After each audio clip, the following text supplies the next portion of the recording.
A few weeks ago, I did an episode about my current Pokemon collection, and I did that episode because I was planning to try and pursue and chase down a full mainline Pokemon game collection. Over the past month, I have been hunting and trying my best to find great deals because we all know a full collection can cost a lot of money. And I'm so happy to say that the beginning of this hunt has been pretty successful. Kick off your shoes and relax your socks for episode 1 of the Pokemon game collection.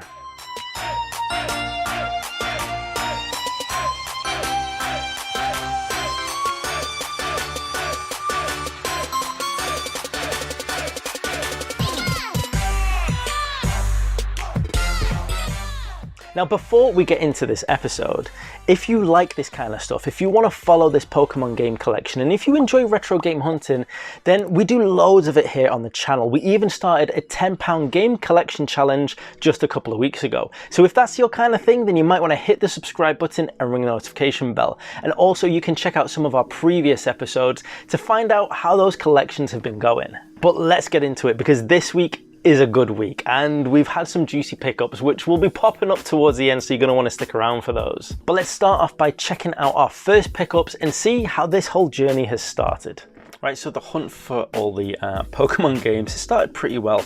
The first one is a copy of Pokemon Ruby, and I got this on Facebook Marketplace. You can see it's authentic there. It's got the 11A stamp.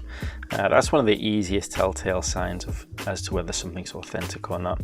And also TP1, TP2, TP3. So that's a legit board in there for Pokemon Ruby. And originally the guy wanted, I think it was £30 or £35 for it, but I managed to haggle him down to 25. He also had a copy of Pokemon Sapphire that he was selling, and he agreed to do both of them for me for £50. But whilst I was discussing that with him, I actually did get a counter offer through on a Pokemon Sapphire, and this was on eBay. Again, there's the 11A stamp, if you can see that there, so completely legit. And again, it's harder to see the TP1 and 2 and 3 there, but you see those circles. You can just about make it out anyway. So yeah, this one was £20, and with the postage it came through at £21.83. So not a bad start really to the collection, and we've got the Advanced series started pretty well. So as you can see, we've got a nice copy of Ruby and Sapphire now, so we've got the Game Boy Advance collection going pretty well. Now, like I said in my original Pokemon collection episode, throughout this journey I will be hunting for complete in-box games from the DS generation onwards. Anything from the Game Boy Color and Game Boy Advance generation, I'm not too precious about getting those in box, because those are the generations that had the cardboard boxes and they're really difficult and expensive to find complete. So as long as I can find some great condition cartridges, I'm going to be happy. And that copy of Ruby and Sapphire are in really nice condition, and already we got them for a decent price as well. So I'm feeling pretty good about the way this is going. Now, off the back of those two pickups, I was fired up and so psyched. So I started chasing around to see what other games I could get for the collection as well. Let's check out what we picked up next. The next one, I was looking at copies of Pokemon Crystal. There weren't a lot going on Facebook Marketplace, but eBay had loads on.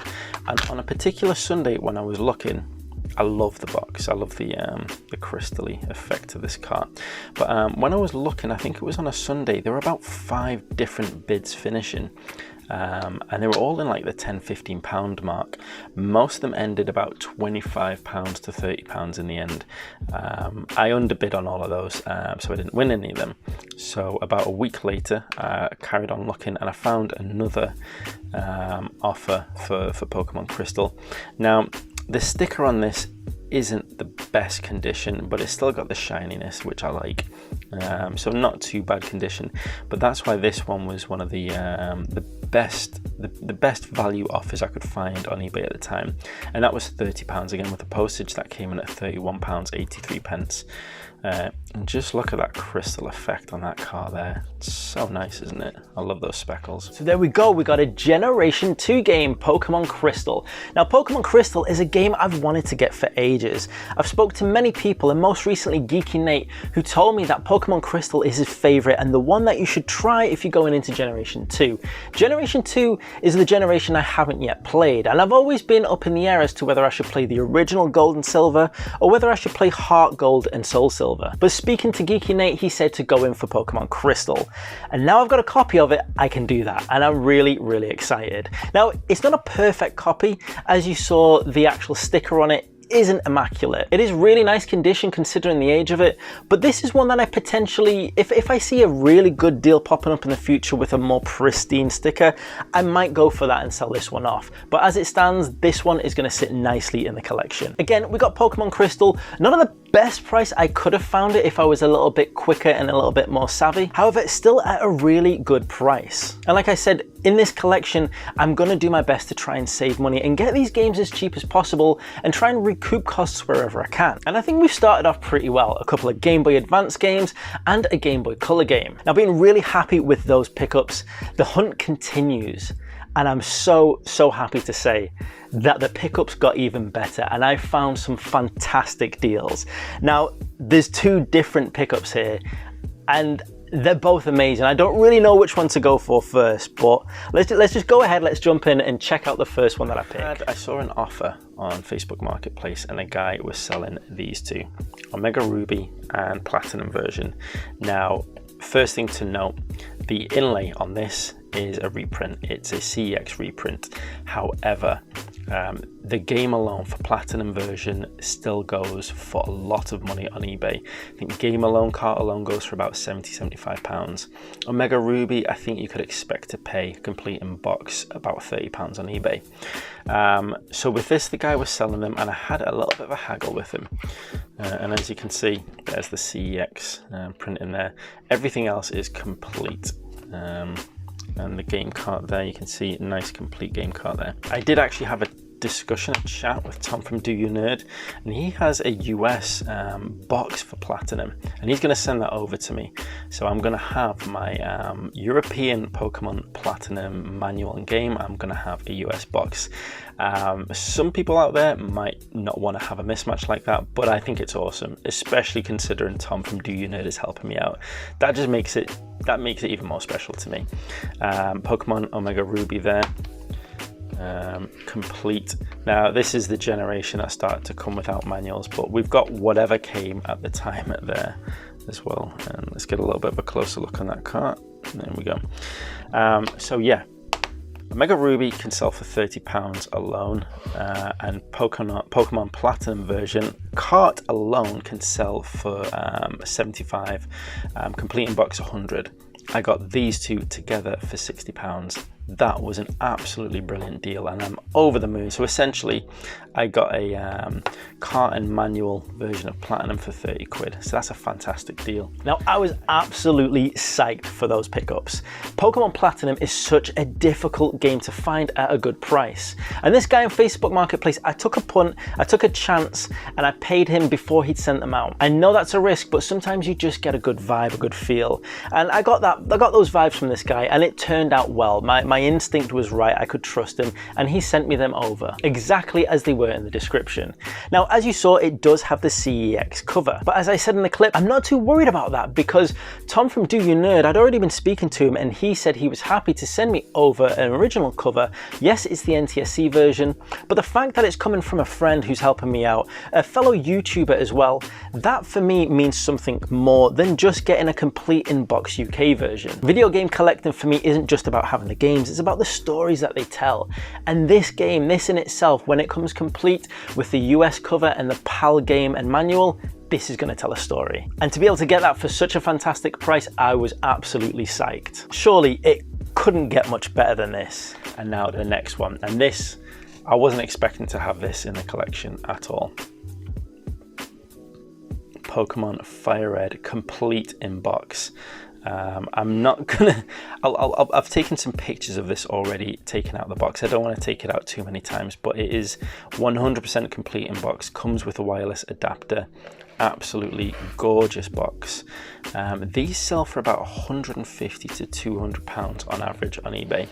And I caught this, a guy had just put the listing up. He had a Pokemon Ruby complete in box as well, and he was putting them all on for 100 pounds. So Pokemon Ruby complete in box, that's about fair, I'd say.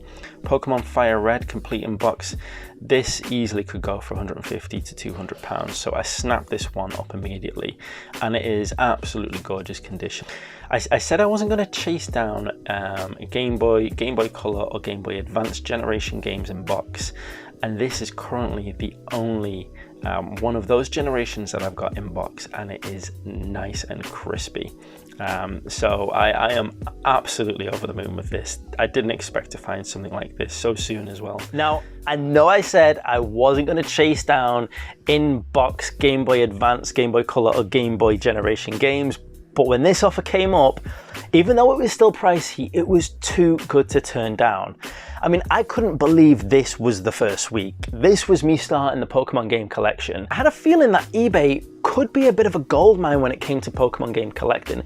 And the reason I thought that is because Pokemon games are those kind of games which sit in that weird place where they sold phenomenally well. They're not like your standard expensive and sought after games that didn't sell well, so there's not a lot around. There's absolutely millions of Pokemon games around, and they are popping up on eBay every single day. And with that vast amount of games popping up, and with so many of them being owned by kids and potentially being sold by their parents, the chances of good deals popping up are way higher than any other game that I can think of. Just to put it into context, a few weeks ago, I'd been searching through and I saw a complete in-box copy of Pokemon Emerald selling for £25. That is absolutely unheard of. But somebody just listed it for £25. Yes, it sold within 7 minutes, and I was too slow to get that. But it just goes to show it's a different kind of world, Pokemon game collecting. These aren't purely sold by collectors or resellers who know how much they're worth. They're sold by parents and kids as well. So you've got a much better chance of finding a great deal. And honestly, this week has been fantastic. To start off the Pokemon game collection like this, and to get an in-box copy of Fire Red with the adapter, was something I never expected I'd be doing. Now the question remains as to whether I will actually keep this in the collection. It's a really difficult one for me, to be honest, because if all my other Game Boy Color and Game Boy Advance games are cart only, then having this one as the sole in-box version doesn't really hold a lot of meaning to me. I could potentially sell this off for nearly double the price and recoup some of the money I've been spending on this collection, which makes a lot of sense. However, on the flip side of that, it's a fantastic condition copy. Charizard is my favorite Pokemon, Fire Red is a fantastic game, and I really don't think I'll be able to find a deal that good anytime soon. So I would love to know what your thoughts are on that, and watch this space to see what happens with Fire Red and what we do with it in this collection. But in the meantime, the collection is already starting to look a lot healthier. So let's check out the game shelf and see those games in place. So this is where I keep all my Pokemon games, and as you can see, we've got the advanced games up there now. We've got the latest editions put in there as well. I've made some space for any more of the DS or 3DS games that I can pick up. And we've got the Gen 2 there, including the Soul Silver box. So I'm pretty happy with how this is coming along right now. There's plenty of space ready for the next ones. I can't wait to start filling this out some more. So as you can see, the start of this collection has started really well, and I have seriously got the bug for this now. There's still so many games to get in the collection, and there's a lot of pricey ones as well. But I can promise you this, you want to tune in for episode 2, where we get some equally big hitters in the collection as well. Now, if you don't want to miss that, ensure you hit that subscribe button and ring the notification bell so you find out when episode 2 comes out. But in the meantime, once again, thank you for watching and see you next time.